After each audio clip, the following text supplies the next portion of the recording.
रानी Jhansi regiment. Netaji का जंगी टोला, जिसमें रानी Jhansi regiment और उनका निजी अमला था, रंगून छोड़ने के 1 महीने बाद बैंकॉक पहुंचा। बर्मा के भारतीय तथा बर्मी मित्रों से उन्होंने विदा वेला में कहा था, आजादी की लड़ाई का पहला दौर हम हार गए हैं, मगर सिर्फ पहला दौर हारे हैं। लड़ाई के अभी बहुत से और दौर हैं। भारतीय आजादी के निर्णायक लड़ाई का इतिहास लिखा जाएगा तो बर्मावासी भारतीयों का उसमें सम्मानित स्थान होगा। भारत का मुक्ति संघर्ष जारी रखने के लिए मुझे बर्मा से जाना होगा। भारत की शीघ्र अतिशीघ्र दास्ता मुक्ति से मेरा अटूट विश्वास अक्षुण्ण है। आजाद हिंद फौज को जारी अपने सैन्य आदेश में उन्होंने कहा था, संकट की इस घड़ी में मेरा तुम्हें एक ही आदेश है और वह है, फिलहाल हार झेलनी भी पड़े तो लड़ते लड़ते तिरंगा ऊंचा उठाए रखो, वीरों की तरह उसे फहराओ, गौरव और अनुशासन की सर्वश्रेष्ठ परंपरा निभाते हुए। भारत की भावी पीढ़ियां जो तुम्हारे महान त्याग के कारण गुलाम नहीं बल्कि स्वतंत्र नागरिकों के रूप में जन्म लेगी, तुम्हारी स्मृति को धन्य कहेगी और दुनिया को गर्व से बताएगी कि तुम उनके पूर्वज मणिपुर, असम और बर्मा की लड़ाइयां लड़े और हार गए, मगर इस अस्थायी असफलता के फलस्वरूप चरम सफलता और कीर्ति का मार्ग प्रशस्त कर गए। अपने पुराने मुख्यालय सिंगापुर लौटने के बाद नेताजी अपनी सेना के पुनर्गठन, जन साधारण के मनोबल उन्नयन और मन ही मन युद्ध के पूर्व निर्धारित दूसरे दौर के लिए मलय प्रायद्वीप में दीर्घकालिक संग्राम के लिए सेना के प्रशासनिक एवं सशस्त्र दोनों खंडों को तैयार करने में जुट गए। साथ ही उन्होंने भारतीय नेताओं और नागरिकों के नाम रेडियो प्रसारणों की श्रृंखला शुरू कर दी, जिनमें अपीलें की जाती थी कि अंग्रेजों से समझौता न किया जाए, केवल मिन्नत नवाजत या जिन्ना की भारत विभाजन की रट पर ध्यान न दिया जाए। विभाजन का श्री गणेश करने के लिए वार्ता बैठकों में कट्टरपंथी और सांप्रदायिक शक्तियों से घुसा लेने और उन्हें राष्ट्रीय कांग्रेस के प्रतिनिधियों के अगल बगल जमा लेंगे कि ब्रिटिश चाल के बारे में नेताजी ने भारतीय नेताओं को विशेष रूप से सावधान किया। सोवियत संघ ने 9 अगस्त 1945 को जापान के विरुद्ध युद्ध छेड़ा था और उसकी सेनाओं ने तत्काल मंचूरिया और जापान के उत्तरी द्वीपों पर धावा बोल दिया था। लेकिन अगले ही सप्ताह अमेरिकियों ने हिरोशिमा और नागासाकी पर एटम बम फेंककर जैसा मानव विनाश और विध्वंस किया, उसकी मिसाल युद्ध और मनुष्य के इतिहास में कहीं नहीं मिलती। इसके साथ ही जापान का भाग्य देवता भी सो गया था। 14 अगस्त 1945 को उसने मित्र राष्ट्रों के समक्ष बिना शर्त आत्मसमर्पण कर दिया। जिस समय जापान के आत्मसमर्पण की खबर पहुंची, उस समय नेताजी रानी झांसी रेजिमेंट का एक सांस्कृतिक कार्यक्रम देख रहे थे। अविचलित उन्होंने पूरा कार्यक्रम देखा और मुख्यालय लौटकर मंत्रिमंडल की आपात बैठक बुलाई। इंतजाम किया गया कि अगले 2 दिनों में उनकी सरकार के असैनिक कर्मचारियों और सिंगापुर तथा आसपास अव्यवस्थित आजाद हिंद फौज के सैनिकों को विधिवत सेनावृत्ति कर दिया जाए। 15 अगस्त 1945 को सेना अध्यक्ष द्वारा जारी विशेष सैन्य आदेश में उन्होंने आजाद हिंद फौज के साथियों से कहा, मातृभूमि की मुक्ति के लिए संघर्ष करते आज हम एक अकल्पित संकट से घिर गए हैं।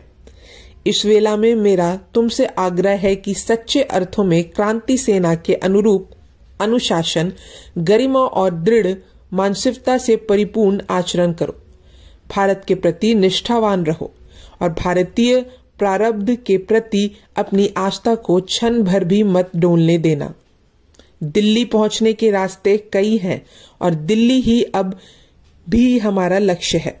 भारत आजाद होगा और जल्द होगा। इस तारीख को पूर्व एशिया के भारतीयों से एक संदेश में उन्होंने कहा, हाल ही में भारतीय स्वाधीनता संग्राम का एक कीर्तिपूर्ण अध्याय संपूर्ण हुआ है और इस अध्याय में भारत के पूर्व एशियाई बेटे बेटियों का स्थान अमिट रहेगा। हमारी अस्थायी असफलता से हताश ना हो। दुनिया की कोई ताकत भारत को गुलाम नहीं रख सकती। ऐसा माना जाता है कि बर्मा के पतन से ही नेताजी सोवियत क्षेत्र में पहुंचकर भारतीय स्वाधीनता के लिए अपनी लड़ाई जारी रखने की योजना बनाने लगे थे। टोक्यो में जापानी सर्वोच्च कमान उनके इस विचार को पसंद नहीं करते थे, लेकिन दक्षिण में जापानी सेना के सुप्रीम कमांडर तेरोउची सहित कुछ उच्च पदस्थ सैनिक अधिकारी नेताजी की भावी योजनाओं में उनकी सहायता करना चाहते थे। 15 अगस्त 1945 की मंत्रिमंडलीय बैठक में फैसला किया गया कि नेताजी हबीब बुरमन, S.A. अय्यर, आबिद हसन, देवनाथ दास और कुछ अन्य साथियों के साथ टोक्यो चले जाएं। वे लोग विमान से टोक्यो रवाना हो गए और रास्ते में बैंकॉक और सैगोन में रुके। सैगोन में नेताजी का एक विशाल जापानी बम वर्षक में स्थानांतरित कर दिया गया। नेताजी को बैठाने के बाद चूंकि इस बम वर्षक में एक ही सीट खाली बची थी, इसलिए हबीब उर रहमान उनके साथ बैठ गए और तय हुआ कि बाकी लोग पीछे पीछे चले आएंगे। सैगोन के बाद नेताजी और उनके मेजबानों ने उत्तर हिंद चीन में टैरन में रात बिताई। 18 अगस्त को इसी बम वर्षक में वे लोग ताइवान के लिए रवाना हो गए ताकि दाइरेन मंचूरिया के रास्ते टोक्यो पहुंच सके। 23 अगस्त 1945 को टोक्यो रेडियो ने बताया कि यह विमान ताइहोकू हवाई अड्डे से उड़ान भरते ही ध्वस्त हो गया था। दुर्घटना में जापानी जनरल शिदेई, पायलट तथा कुछ और लोग मारे गए थे, जबकि नेताजी गंभीर रूप से जल गए थे। रेडियो ने आगे बताया कि नेताजी भी उसी रात ताइहोकू सैनिक अस्पताल में अंतिम सांस ली। हबीब उर रहमान के अनुसार उनका अंतिम संस्कार ताइहोकू में ही कर दिया गया। सितंबर के मध्य में उनकी अस्थियां जापान पहुंचाई गई और टोक्यो के रेकोंजी मंदिर में रख दी गई। भारत में बहुत से लोग आज भी इस समाचार विवरण पर विश्वास नहीं करते। बर्मा युद्ध के दौरान और खासकर रंगून के पतन के बाद आजाद हिंद फौज के पराक्रम की खबरें रुक रुक कर भारत पहुंचती रहीं। फिर जब ऐसी खबरें मिलने लगी कि फौजी बंदियों से जेलों में दुर्व्यवहार किया जा रहा है और उनमें से कुछ को प्राण दंड भी दिए गए हैं, तो जवाहरलाल नेहरू ने बयान दिया। फौजी बंदियों को दिया गया दंड समूचे भारत और सारे भारतीयों को दिया गया दंड माना जाएगा। सितंबर में जेल से छूटकर शरद चंद्र बोस ने ब्रिटिश सरकार को 2 टूक चेतावनी दी। आजाद हिंद फौज के अफसरों और जवानों का बाल भी बांका नहीं होना चाहिए।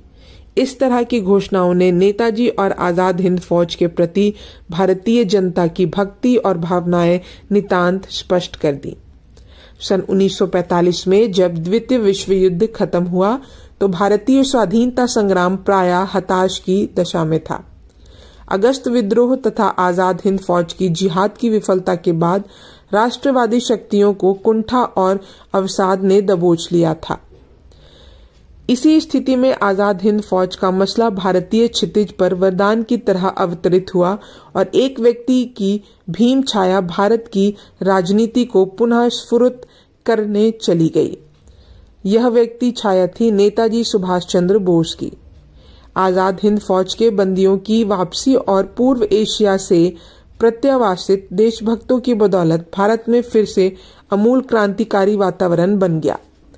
आजाद हिंद फौज तथा नेताजी पर डाला गया ब्रिटिश सेंसरशिप का रहस्यवरण विदारण हो गया और आजाद हिंद आंदोलन के साहसिक कृतियों एवं जीवंत आख्यानों से उत्प्रेरित समूचा राष्ट्र राजनीतिक सहमति, असहमति, जात पात, मंत पंथ, छोटे बड़े अथवा स्त्री पुरुष का भेद भूलकर आम धरातल पर देशभक्तिपूर्ण गतिविधियों के नए शिखर छूने लगा।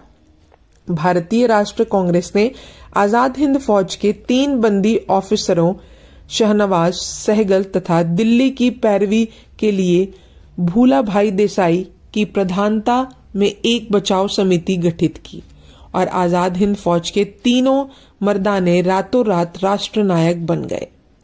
जय हिंद जैसे राष्ट्रीय नारा बन गया और ब्रिटिश सशस्त्र सेनाओं में गहरी खलबली मच गई। इसका नतीजा हुआ रॉयल इंडियन एयरफोर्स तथा रॉयल इंडियन नेवी में खुला विद्रोह। इस प्रकार 1946 के प्रारंभ में, जैसे कि नेताजी की भविष्यवाणी थी, युद्धोत्तर घटना ज्वार भारत को स्वाधीनता के द्वार तक बहा ले गया। ब्रिटिश ताज के प्रति नेताजी अब मानो भारतीय सशस्त्र सेनाओं की वफादारी ध्वस्त करके उनमें भारत एवं भारतीय स्वाधीनता के प्रति आस्था का आरोपण करने का अपना सामरिक लक्ष्य भी पा लिया था। इसके अलावा उन्होंने एंग्लो अमेरिका प्रत्याक्रमण के विरुद्ध बर्मा युद्ध में आजाद हिंद फौज की शिकायत से स्थापित नई सैन्य परंपरा द्वारा भारतीय सेना के भारत में ही नहीं, समूचे पूर्व एशिया में ब्रिटिश साम्राज्यवाद के दमन यंत्र के रूप में इस्तेमाल होने की पुरानी परंपरा भी खत्म कर दी थी। यह भाग यहीं समाप्त होता है। तब तक के लिए धन्यवाद।